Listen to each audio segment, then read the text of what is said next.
आप लोग इस पेपर पर साइन करके लाश को ले जाएं। इसके बाद नसरीन के चचा ताजुद्दीन की लाश को घर लेकर आ गए और घर में सबको पुलिस की बताई हुई बातें बताएं तो एक बार फिर से घर में कोहराम मच गया और सब रोने लगे। फिर ताजुद्दीन का कफन दफन किया। फिर अगले दिन कुल हुए और फिर सब लोग अपने घरों को चले गए। फिर कुछ दिन के बाद नसरीन और उसके घर वाले ताजुद्दीन की कब्र पर फातिहा खानी करने गए। जब सब लोग फातिहा खानी करके वापस आ रहे थे तो नसरीन की नजर एक कब्र पर पड़ी तो इसको वही भयानक शक्ल वाली औरत इस कब्र पर बैठी दिखाई दी। नसरीन ने जल्दी से मुजम्मिल को कहा, भाई वो देखो। इससे पहले मुजम्मिल इसकी तरफ देखता वो औरत गायब हो चुकी थी और मुजम्मिल के देखने पर इसको कुछ दिखाई नहीं दिया तो मुजम्मिल नसरीन से कहने लगा, क्या है वहाँ? नसरीन ने कहा, वो औरत।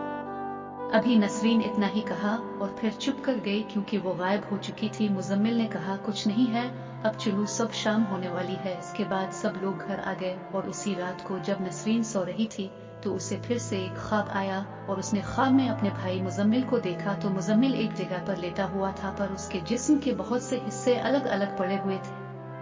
ये देखते ही नसरीन की आंख खुल गई। इतने में नसरीन की नजर सामने रखी कुर्सी पर पड़ी तो वही बेओनी औरत कुर्सी पर बैठी नसरीन को घोर रही थी। इसे देखते ही नसरीन डर से लरस गई और पसीने से भीग गई, लेकिन नसरीन अपनी जगह से हिल नहीं पा रही थी। इतने में वो कुर्सी आहिस्ता आहिस्ता से सरकती हुई नसरीन के बेड के पास आ गई और वो मनहूस औरत बना पलकें झपके नसरीन को ऐसे देख रही थी जैसे वो नसरीन को खा जाएगी। इस दौरान नसरीन बुरी तरह कांप रही थी। उसने लेटे हुए ही जोर से कहा, अम्मी अम्मी भाई, लेकिन शायद नसरीन की आवाज इसके मुंह से बाहर नहीं जा रही थी। इतने में इस मनहूस ने नसरीन के मुंह पर अपना डरावना सा हाथ रख दिया। अजीब सी आवाज में बोली, तेरा बाप तो गया, अब तेरे भाई की बारी है। मैं हर इस फर्द को मिटा दूंगी जो तेरे रास्ते की दीवार बना हुआ है। तेरा पूरा खानदान खत्म कर दूंगी। तूने हमें बिला तो लिया है लेकिन अभी तक तूने हमारे लिए कुछ नहीं किया बल्कि हमें छोड़कर भाग गई थी। अब हमें खाने को कुछ चाहिए। हम तेरा काम कर रहे हैं तो हमारा काम कर, हमें हड्डियों से भरा हुआ गोश्त ला कर दे, वरना जो तूने मंत्र से छेड़छाड़ की है इसकी कीमत तुझे अपने जिस्म से अदा करनी पड़ेगी। अब जल्दी कर, हमें बहुत भूख लगी है।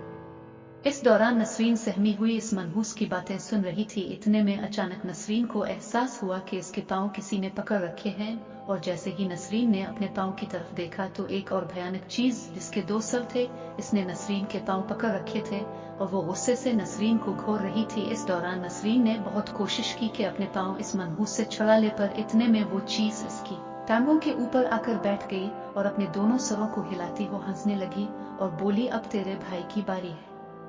इतने में अजान की आवाज सुनाई दी और फौरन वो मनहूस चीजें कहीं गायब हो गईं और नसरीन जल्दी से घबराकर उठी और जोर जोर से रोती हुई अपने कमरे से बाहर निकल गई, जिसकी वजह से इसके घर वाले उठ गए। फिर नसरीन ने सबको अपने कमरे में मौजूद चीजों के बारे में बताया तो सब हैरत से नसरीन की तरफ देखने लगे। फिर मुजम्मिल और अनवार नसरीन के कमरे में गए तो उन्हें वहां कुछ नजर नहीं आया तो वो दोनों आपस में कहने लगे, लगता है नसरीन ने कोई भयानक ख्वाब देखा था। ये कहने के बाद दोनों भाई वापस नसरीन के पास आ गए और बोले, वहाँ कोई नहीं है। नसरीन ने कहा, वो वहीं पर हैं, अब वो यहाँ आ चुकी हैं, उन्होंने ही अबू को मारा।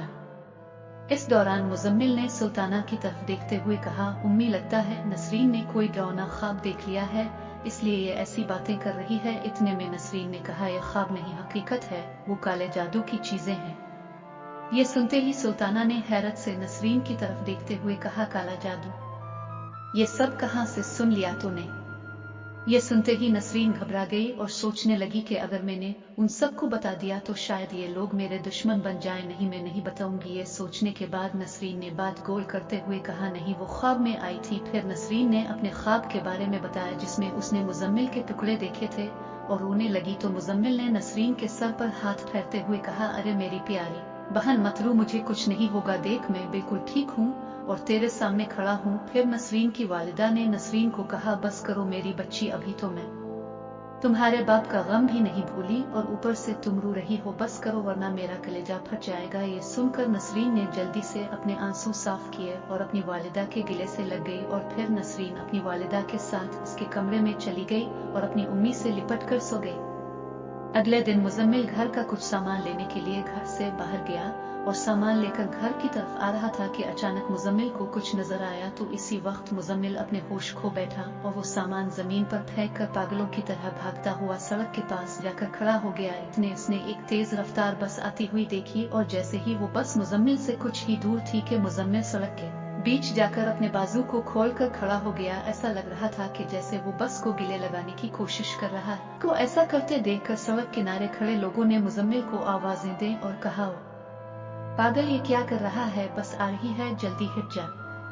ये कहते हुए लोग मुजम्मिल की तरफ दौड़े, पर मुजम्मिल ने जब लोगों को अपनी तरफ आते हुए देखा तो मिज़िल ने बस की तरफ दौड़ लगा दी और बस की तेज रफ्तारी की वजह से ड्राइवर के ब्रेक लगाने पर भी ब्रेक नहीं लगी और बस ने मुजम्मिल के पर्चे उड़ा दिए, जिससे मुजम्मिल की मौके पर ही मौत वाक़ई हो गई। और एक बार फिर से नसरीन के घर सफ मातम बिछ गई और जवान बच्चे की लाश को टुकड़ों में देखकर सुल्ताना पागल हो गई और उसका ज़हनी तवाज़ुन खराब हो गया, जिसकी वजह से वो हंसते हुए लोगों से कहने लगी, देखो मेरा बेटा मर गया, वाह ये भी मर गया, और ऐसे बोलते हुए हंसने लगी। ये सब देखकर नसरीन दिल बर्दाश्ता हो गई और मुजम्मिल की मौत वाले दिन ही नसरीन ने भी खुद को कमरे में बंद कर दिया और पंखे से लटक कर खुद को फांसी लगा ली, जिससे नसरीन की भी मौत वाक़ई हो गई। इस हौलनाक वाक़े ने पूरे जुगपुर के इलाके में दहशत फैला दी थी, लेकिन ऐसा क्यों हुआ था किसी को कुछ पता नहीं चल रहा था। फिर पुलिस ने नसरीन के कमरे की तलाशी ली तो वो सारा जादू टोने का सामान निकला, जिसे देखकर लोगों में बात आग की तरह फैल गई कि नसरीन काला जादू करती थी,